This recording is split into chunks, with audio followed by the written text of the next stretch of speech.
அனைவருக்கும் வணக்கம். நான் வந்து பார்த்தீங்கன்னா, முதல்ல வந்து பார்த்தீங்கன்னா, யூடியூப் ஆரம்பிச்ச பிறகு இன்னைக்கு வரைக்கும் எனக்கு பிடிச்ச யூடியூப் சேனல்ஸ வந்து பத்தி ரொம்பவே கருத்து சொல்லணும்னு உங்ககிட்ட ஆசைப்பட்டேன். அது சம்மந்தப்பட்ட காணொளி தான் இது. வாங்க வீடியோக்குள்ள போலாம். அன்புடன் வரவேற்கிறேன். நான் முதல்ல வந்து பார்த்தீங்கன்னா, யூடியூப் சேனல் அப்படிங்கிறது ஒருத்தர் ஆரம்பிக்கலாம், நாமளும் வீடியோ போடலாம் அப்படிங்கிற விஷயம் எனக்கு எப்படி தெரியும்னு சொல்லி கேட்டீங்கன்னா, எனக்கு ஒரு நண்பர் இருக்கிறாரு. மும்பை தாராவில பொறந்து வளர்ந்த என்னுடைய அருமை நண்பர் மாணிக்க தளபதி. என்னப்பா மாணிக்க தளபதினு பேர் இருக்குதுன்னு சொல்லி கேட்டிங்கன்னா, எஸ் அப்சல்யூட்லி கரெக்ட். அந்த ஊரில் வந்து பார்த்தீங்கன்னா, இங்கேருந்து போன தமிழர்கள் ஒருத்தர் தான் வந்து பார்த்தீங்கன்னா என்னோட நண்பர். மறுபடியும் சேலத்துலேருந்து வந்தாங்க. மறுபடியும் வந்து பார்த்தீங்கன்னா, அவங்க பூர்வீக சொத்து சேலம் பக்கத்தில், நாமக்கல் பக்கத்தில் இருக்கக்கூடிய ராசிபுரத்தில் வந்து பார்த்தீங்கன்னா, நாமகிரிப்பேட்டைங்கிற பகுதியில் வந்து பார்த்தீங்கன்னா, அவருக்கு காடு இருக்குது. விவசாயம் பார்க்குறேன்னு சொல்லிட்டு மறுபடியும் விவசாயத்துக்குள்ளே போயிட்டார். அவர் தான் வந்து பார்த்தீங்கன்னா 2021 ஆரம்பத்தில், ஜனவரி மாதம் ஆரம்பத்தில் வந்து பார்த்தீங்கன்னா, சபரி இந்த மாதிரியா நான் வந்து யூடியூப் சேனல் வச்சுருக்கிறேன். என்ன அப்படின்னா என்ன தளபதி அப்படின்னா, இந்த மாதிரி நான் வந்து பறவைகள் வளர்த்துறேன். பறவைகள் வளர்த்தும் பொழுது வந்து பார்த்தீங்கன்னா, நிறையா இது வந்து வியூஸ் போகும். இதில் இவ்வளோ இருக்குது, இதில் வந்து வருமானம் இவ்வளோ இருக்குது, நம்ம மிகப்பெரிய செலிபிரிட்டி ஆகலாம். இதுக்கு பின்னாடி இவ்வளோ ஒரு உழைப்பு இருக்குது, இதை வந்து இப்படி தான் பராமரிக்கணும். இந்த பறவைகளை வளர்த்துறது இப்படி தான் கொண்டு போகணும். லவ் பேர்ட்ஸில் இத்தனை வகை இருக்குது, என்கிட்ட இத்தனை பறவைகள் இருக்குது, இத்தனை நாள் அவயம் வைக்கும், இதுக்கு இந்த தீனி போடணும், இதுக்கு இந்த மெடிசன் கொடுக்கணும், இதை வந்து இவ்வளோ கண்ணுங்கடுத்தமாக பார்த்துக்கணும்னு சொல்லிட்டு எனக்கு நிறைய விஷயங்கள் அவர் தான் சொல்லி கொடுத்தாரு முதல்ல. அப்படி தான் யூடியூப் சேனலாக நாமளும் வந்து வீடியோ போடலாம் அப்படிங்கிற விஷயம் வந்து அவர் சொல்லி தான் எனக்கு தெரியும். அவர் பேர் மாணிக்க தளபதி, ராசிபுரத்தில் இன்றைக்கி இருக்கிறாரு. ஓகேங்களா? அவர் அப்படி சொல்லும் பொழுது வந்து பார்த்தோம்னா, அவருடைய சேனல் பேர் சொல்கிறேன் என்னப்பா, எம்எம் பேர்ட்ஸ் அவருடைய சேனல் பேர். 2021 முதல்ல வீடியோ போட்டார். அப்படி இருக்கும் பொழுது அவர் சொல்லும் போதெல்லாம் அப்போலாம் என்கிட்ட ஃபோனே கிடையாது, ஆண்ட்ராய்டு ஃபோனே என்கிட்ட கிடையாது. Button phone, Nokia button phone. நான் 12வது படிக்கும் பொழுது, 12வது முடித்த வாட்டி ஸ்கூலில் ஸ்காலர்ஷிப் கொடுப்பாங்க. 6000 சம்திங் கொடுத்துருந்தாங்க கவர்மெண்ட் ஸ்காலர்ஷிப்பு. 10th +1 +2 3 வருஷம் ஸ்கூல் படித்ததுக்கு. அந்த காசை வாங்கி நாங்கள் என்ன பண்ணுறோம், அதுக்கு முன்னாடி எங்கள் வீட்டில் இருந்த ஃபோனு, இந்த காசு நாங்கள் வாங்கினோன்னா அந்த ஃபோனு கீழே வந்து உடஞ்சி போகுது. அதுக்கப்புறமேட்டு என்ன பண்ணோம், நம்மளுக்கு ஒரு ஃபோன் வேணும்னு சொல்லிட்டு அந்த காசு 6000 இருக்குதுல்ல, 1100 ஒரு ஃபோன் வாங்குறோம், நோக்கியா ஃபோனு, பட்டன் ஃபோனு. அந்த ஃபோனு 2022 வரைக்கும் நான் யூஸ் பண்ணேன். அதாவது 2014 வாங்கின ஃபோனு 2022 வரைக்கும் சராசரியாக 8 வருஷம் அந்த ஃபோன் எங்களுக்கு உழைச்சிச்சு.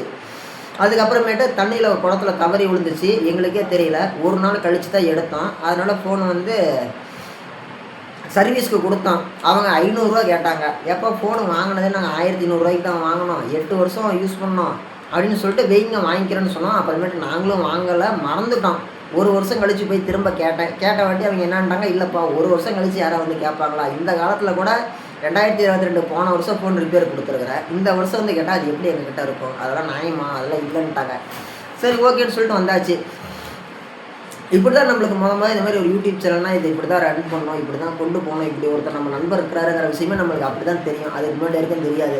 அப்படி வந்த வாட்டி வந்து பார்த்திங்கன்னா, நான் வந்து பார்த்திங்கன்னா ஏதோ ஃபோன் வாங்கின புதுசில் என்ன பண்ணேன், பாட்டு கேட்பேன். தமிழ் திரைத்துறை பாடல்களில் காதல் பாட்டு, தத்துவ பாட்டு, காமெடி சீனு, கார்ட்டூன் நெட்வொர்க்கு, போகோ, இந்த மாதிரி கார்ட்டூன் பார்ப்பேன், காமெடி பார்ப்பேன், நியூஸ் பார்ப்பேன், நியூஸ் சேனல்ஸ் பார்ப்பேன். அப்படி பார்த்துட்டு இருக்கும்போது ஸ்க்ரோல் பண்ணி கொண்டுட்டு இருக்கும்போது ஷார்ட்ஸு கிடையாது, அந்த லென்த் வீடியோவிலே இப்படி மூவ் பண்ணி கொண்டு போயிட்டு இருக்கும் பொழுது மதன் கௌரி அண்ணாவோட வீடியோ முதல்ல நான் அப்போ தான் பார்க்குறேன். மதன் கௌரி அண்ணாவோட வீடியோ முதல்ல பார்க்குறேன்.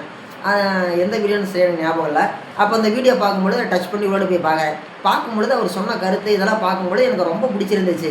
அவரை பேரை போட்டு இன்ஸ்டாகிராமில் தொலைவி பார்த்தேன். அவர் போட்டிருக்க ரீல்ஸ்லாம் பார்த்தேன், அவ்வளோ அருமையாக இருந்துச்சு. அதுக்கப்புறமேட்டு தான் என்ன பண்ணேன், அவர் போடக்கூடிய வீடியோஸ்லாம் பார்த்துட்டு இருக்கும் பொழுது எனக்குள்ளாடி ஒரு மாற்றம், நாமளும் வீடியோ போடலாம் அப்படின்னு சொல்லிட்டு சரின்னு சொல்லிட்டு நானும் வீடியோ போட்டேன். வீடியோ போட்ட போது வந்து பார்த்திங்கன்னா, மதன் கௌரி அண்ணா ஃபாலோ பண்ணி தான் அவர் என்ன பண்ணுறாரு, அவர் எப்படி பேசுகிறாரு அப்படின்னு சொல்லிட்டு பார்ப்பேன். அவர் பார்த்துட்டு இருக்கும்போது சரி ஓகே, நாளைக்கு வந்து இதை பேசலாமா, நாளைக்கு அதை பேசலாமா, நாளைக்கு இதை பேசலாமா, நாளைக்கு அதை பேசலாமான்னு சொல்லிட்டு யோசிச்சுட்டு இருப்பேன். அப்புறமேட்டு அது சம்மந்தமான காணொலிகள் நானும் வெளியிட்டேன். அப்புறமேட்டு வந்து பார்த்திங்கன்னா, இப்படி தான் முதல்ல யூடியூப் சேனலுடைய வந்த வாட்டி எனக்கு யார் யாரை பிடிச்சிருக்குன்னு சொல்லி நான் உங்கள்கிட்ட சொல்லணும்னு ஆசைப்பட்றேன். வில்லேஜ் குக்கிங் சேனல், அவங்க சமையல் பண்ணுற விதம் அதெல்லாம் பார்க்கும்பொழுது ஆசையாக இருக்கும். எப்பட்றா ஆசையாக இவ்வளோ சூப்பராக பண்ணுறாங்க, அருமையாக இருக்கிறான்னு சொல்லிட்டு அவ்வளோ ஆசையாக இருக்கும். உண்மையிலே எனக்கு ரொம்ப பிடிச்சிருந்துச்சி அந்த வீடியோலாம். அப்படி இருக்கக்கூடிய ஒரு சூழ்நிலையில் எனக்கு ரொம்ப பிடிச்சது வந்து பார்த்திங்கன்னா இவங்களாம் தான். மதன் கௌரி அண்ணாவுக்கு அடுத்தபடியாக நான் ரொம்ப இன்ஸ்பயர் ஆன ஒரு நபர் யாருன்னு சொல்லி கேட்டோம்னா ரிஷி அண்ணா. அவருடைய காணொலிகள்லாம் வந்து பார்த்திங்கன்னா ரொம்ப அருமையாக இருக்கும். எனக்கு ரொம்ப பிடிச்சது, ரொம்ப எக்ஸைட்மெண்ட்டாக. இப்போ சொல்லுவாங்கள்ல, நான் திண்ணை பிடிச்சி நடக்கும்போது அவன் என்னை பிடிச்சி நடந்தான்னு சொல்லுவாங்கள்ல, அந்த மாதிரி அவர் மிகப்பெரிய செலிப்ரிட்டியாக இருக்கும் பொழுது அவர் காணொலிகள்லாம் கொடி கட்டி பறந்தப்ப, அவருக்கு மிகப்பெரிய ஒரு கேங் இருந்தப்ப, அவருக்கு மிகப்பெரிய ஒரு ஃபேன் பேஸ் இருந்தப்ப, அந்த லட்சக்கணக்கான பேரில் நானும் ஒரு சின்ன பையன் அப்போ ரிஷிபிடி அண்ணாவுக்கு. அவர் ரிஷி அண்ணாவுக்கு பின்னால் பேக்ரவுண்டு பிளாக்காக இருக்கும், அவர் டிஷர்ட் பிளாக்காக இருக்கும், அவர் பேசக்கூடிய விஷயம்லாம் அவருடைய கை கட்டி பேசும்போது அங்கே நீங்கள் பார்த்தீங்கன்னா அப்படிம்பாரு. நம்மளுக்கு அதை கேட்கும் பொழுதே இப்படி பக்கத்தில் பார்ப்போம், சூப்பரா அப்படின்ற மாதிரி இருக்கும். அப்படி தான் வந்து பார்த்தீங்கன்னா நான் ரொம்ப இன்ஸ்பயர் ஆனேன் ரிஷிபிடி அண்ணா மேலே. ரிஷி அண்ணா உங்களை நான் ரொம்ப மிஸ் பண்ணுறேன். அதே மாதிரி வந்து பார்த்தீங்கன்னா இப்போ சமீபத்தில் எனக்கு ரொம்ப பிடிச்ச ஆள் யாருன்னு சொல்லி கேட்டோம்னா எங்கள் தலைவர் சாட்டை துரைமுருகன் அண்ணா. அவர் காணொலிகள் நான் டெய்லியுமே பார்ப்பேன். அவர் பேசக்கூடிய ஒவ்வொரு கருத்துக்களையுமே நான் உள்வாங்குவேன். உண்மையிலே அருமையான பேச்சாளர், திறமையான பேச்சாளர், நிகரில்லா பேச்சாளர். இப்போ மதன் கௌரி அண்ணா வந்து பார்த்தோம்னா சமூகத்தில் நடக்கக்கூடிய அவலங்களை பற்றி பேச மாட்டார். உலக அளவில் இருக்கக்கூடிய விஷயத்தெல்லாம் பேசுவார், உள்ளூர் விஷயத்தை பேசுவார், அரசியல் சம்மந்தப்பட்ட மக்களினுடைய பிரச்சனைகள் சம்மந்தப்பட்ட எதையுமே பேச மாட்டார். 8 மில்லியன் மக்கள் அவருக்கு வந்து சப்ஸ்கிரைப் பண்ணிக்கிறாங்க. 80 லட்சம் பேர். 80 லட்சம் பேர் அப்படின்னா சராசரியாக ஒரு 4 எம்பிக்கு சமம் ஒரு, ஓகேங்களா? 80 லட்சம் பேர் அப்படின்னா கிட்டத்தட்ட இங்கேருந்து தமிழ்நாட்டிலேருந்து போகக்கூடிய 39 எம்பியில் 4 எம்பிக்கு சமமான அளவு அவர்கிட்ட ஒரு ஃபேன் பேஸ் இருக்குது. ஆனாலும் அவர் வந்து அரசியல் சம்மந்தப்பட்ட கருத்து இன்றைக்கி பேச மாட்டேங்கிறாரு. நம்மளுக்கு எதுக்குப்பா வம்பு, நாம் ஒன்று நம்ம வேலை ஒன்றுன்னு போயிடணும் அப்படின்ற மாதிரி ஒரு மைண்ட் செட்டில் வந்துட்டாரா என்னமோ தெரியல. 2 மில்லியன் சப்ஸ்கிரைப் வச்சிருக்கிற மதன் கௌரி அண்ணா இல்லை, 2 மில்லியன் சப்ஸ்கிரைப் வச்சிருக்கக்கூடிய சாட்டை துரைமுருகன் அண்ணா உண்மையாலுமே அவர் பேசக்கூடிய கருத்துக்கள், அவர் சொல்லக்கூடிய விஷயங்கள் எல்லாமே ஆகச்சிறந்தது, ஆக்கப்பூர்வமானது. அவர் வந்து நடிகர் விஜய் அண்ணாவை விமர்சிக்கிறாருன்னு சொல்ல வரல. அவர் வந்து விஜய் அண்ணாவை பற்றி பேசுகிறது அவருக்கு வேலை. சமூகத்தில் எங்கே எந்த விஷயம் நடந்தாலும் உடனடியாக மக்களுக்கு தெரியப்படுத்துறாரு. அந்த விஷயத்தில் சாட்டை துரைமுருகன் அண்ணா உண்மையாலுமே எனக்கு ரொம்ப பிடிச்சிருக்குது. அவர் வீடியோ நான் டெய்லியும் பார்ப்பேன். அவருடைய லட்சக்கணக்கான 20 லட்சம் சப்ஸ்கிரைபர்ஸில் நானும் ஒரு ஆள், 20 லட்சத்தில் ஒரு ஆள் நான் அவருடைய சப்ஸ்கிரைபரில். அவருடைய காணொலிகள் சம்மந்தப்பட்ட நிறைய தகவல்களை நானும் சேகரித்து நானும் அந்த காணொலிகளை வெளியிடுறேன்.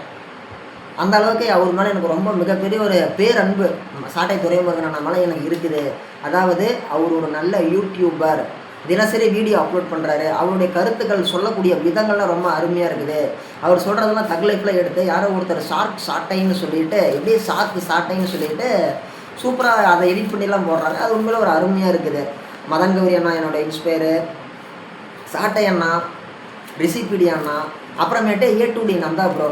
நீங்கள் கேட்கலாம், நந்தா ப்ரோவா அவர் டெக் சம்மந்த ரிலேட்டடான வீடியோ தான் போடுவார், நீ எப்படி இப்போ அவர் பேர் சொல்கிறேன்னு சொல்லி கேட்டிங்கன்னா சொல்கிறேன் இருங்க.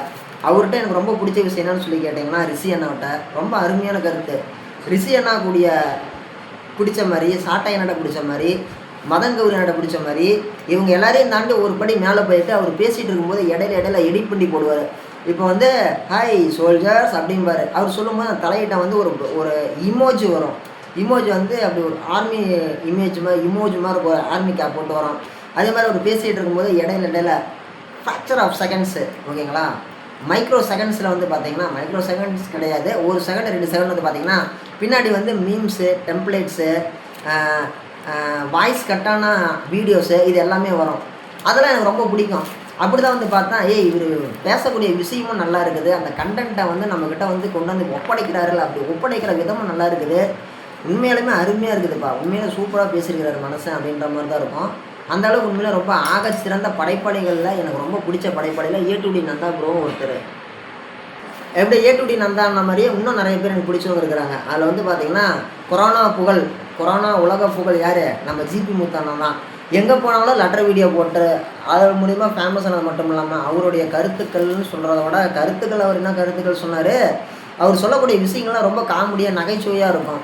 சாதாரண ஒரு இடத்துல இருந்து பிறந்து வளர்ந்து மேலே போன ஒரு நபர் ஓரளவுக்கு செட்டில் ஆகியிருக்கிறாரு. ஒரு சில படங்களில் வந்திருக்கிறாரு, நிறைய டிவி ஷோவில் வந்தார். பிக் பாஸ்ன்னு சொல்லக்கூடிய விஜய் டிவியில் இருக்கக்கூடிய 100 நாள் இருக்கக்கூடிய ஷோவில் போயிட்டு ஒரு 10 நாள் இருந்துட்டு வந்தார். மிகப்பெரிய ஒரு ஆகச்சிறந்த ஒரு என்டர்டெய்னர் ஜிபி முத்தையார், ஒரு என்டர்டெய்னர். அந்த விதத்தில் அவர் எனக்கு ரொம்ப பிடிக்கும். அதே மாதிரி தமிழ் வாய்ஸ் ஓவர் அப்படின்னு சொல்லக்கூடிய ஒரு சேனல் வந்து பார்த்திங்கன்னா ரொம்ப பிடிச்சமான ஒரு சேனல். சரி, தமிழ் வாய்ஸ் ஓவரில் அப்படி என்னப்போ உங்களுக்கு பிடிக்கும், என்ன காரணத்துக்கோசரம் அவர் உங்களுக்கு பிடிச்சிருக்குதுன்னு சொல்லி கேட்டிங்கன்னா, தமிழ் வாய்ஸ் ஓவரில் அந்த சினிமாவெல்லாம் கட் பண்ணி போடுவாங்க, அதை பார்க்கும்போது நம்மளுக்கு ஆசையாக இருக்கும். ஏன் பிடிக்குதுன்னு சொல்லி கேட்டிங்கன்னா, அவர் தம்ப்நெயில் வைக்கிறத பார்த்தா நம்ம படிக்கணும் போல தோணும், படித்து உள்ளாடி போகணும்னு தோணும். அந்த அளவுக்கு சிந்திக்கிறாரு. நாமளே இங்கே மூச்சை குடிச்சு பேசுகிறோம், எல்லாமே பண்ணுறோம். ஆனால் மக்களை எப்படி இம்ப்ரெஸ் பண்ணுறதுன்னு நம்ம கற்றுக்கிட்டு இருக்கிறோம். அவங்க கற்று முடிச்சுட்டு அதில் பிஹெச்டி பட்டம் வாங்கிடுறாங்க. அந்த தமிழில் பார்த்தோன்னா நம்ம டச் பண்ணி உள்ளாடி போய் பார்க்குறோம்ல, அந்த விதத்தில் வந்து தமிழ் வாய்ஸ் ஓவர் எனக்கு பிடிக்கும். அப்புறமேட்டு ரொம்ப பிடிச்ச ஒரு நபர் யாருன்னு சொல்லி கேட்டோம்னா, மாயம் ஸ்டூடியோஸ் கார்த்திக், அந்த அண்ணாவை எனக்கு ரொம்ப பிடிக்கும். மாயம் ஸ்டூடியோஸு கார்த்திக் அண்ணாவை எனக்கு ரொம்ப பிடிக்கும். ஏன்னா அவர் உடனுக்குடனே சமூகத்தில் நடக்கக்கூடிய விஷயத்தில் உடனுக்குடனே அப்டேட் பண்ணுறாரு. மதன் கௌரி என்ன வந்து பார்த்திங்கன்னா ஒரு கேஸ் எடுத்தாருன்னா அந்த கேஸை பற்றி மட்டுமே 10 நாள்னாலும் பேசுவார், சங்காமல் பேசுவார். அவர் மாதிரியே அவர் மதன் கௌரி என்ன பேசுகிற மாதிரியே 10 நாள் பேசுகிறாரா, இவர் 8 நாளில் 30 வீடியோ போட்டுருவார். அதை பற்றி துல்லியமாக உடனுக்குடனே அப்டேட்டு. இங்கே இவர் கிளம்புனார், இங்கே வந்தார், இந்த விஷயம் நடந்துச்சு, இந்த பிரிவின் கீழே வழக்கு பதிவு பண்ணாங்க, இது இப்படி போணுச்சு, அப்படி வந்துச்சுன்னு சொல்லிட்டு ரொம்ப அருமையாக சொல்லிடுவார். அதே மாதிரி வந்து பார்த்திங்கன்னா ராபியனாவே எனக்கு ரொம்ப பிடிக்கும். ராபியனை வந்து பார்த்திங்கன்னா ஒவ்வொருத்தருடைய வருமானம் சொல்லுவார்ல, அதை பார்க்கும்போது எனக்கு ஆசையாக இருக்கும். இவரும் வாழ்க்கையில் என்னைக்காச்சும் ஒரு நாள் எனக்கு ஒரு ஆசை. சபரி வாசன் வந்து பார்த்திங்கன்னா ரோகிணி ஃப்ரெண்டுன்னு சேனல் வச்சுருக்கிறாரு. ரோகிணி ஃப்ரெண்டு 004ன்னு சேனல் வச்சுருக்கிறாரு. அவருடைய மாத வருமானம் வந்து இவ்வளோ வருமானம் வருது, வருஷத்துக்கு இவ்வளோ சம்பாதிக்கிறாருன்னு ராபி அண்ணா வாயால் சொல்லணும், அதை நம்ம கேட்கணும், ஒரு தடவை வச்சு வாழ்க்கையில் கேட்கணும்னு சொல்லிட்டு ரொம்ப ஆசைப்பட்றேன் நான் உண்மையிலேயே. நான் வந்து அவரை பார்த்து இன்ஸ்பயர் ஆகும்போது இந்த அண்ணா நம்மளை பற்றியும் பேசணும், அந்தளவுக்கு நம்ம வந்து நல்லா வரணும்னு சொல்லிட்டு உண்மையாலுமே நான் மனசளவில் ஆசைப்பட்றேன். இன்றைக்கி வரைக்குமே எனக்கு அந்த ஆசை இருக்குது. தொடர்ந்து அதுக்கான முயற்சிகள் எடுத்துகிட்டு இருக்கிறேன். அதே மாதிரி இர்ஃபான் ப்ரோ பிரியாணி கடை வச்சுருந்தார்.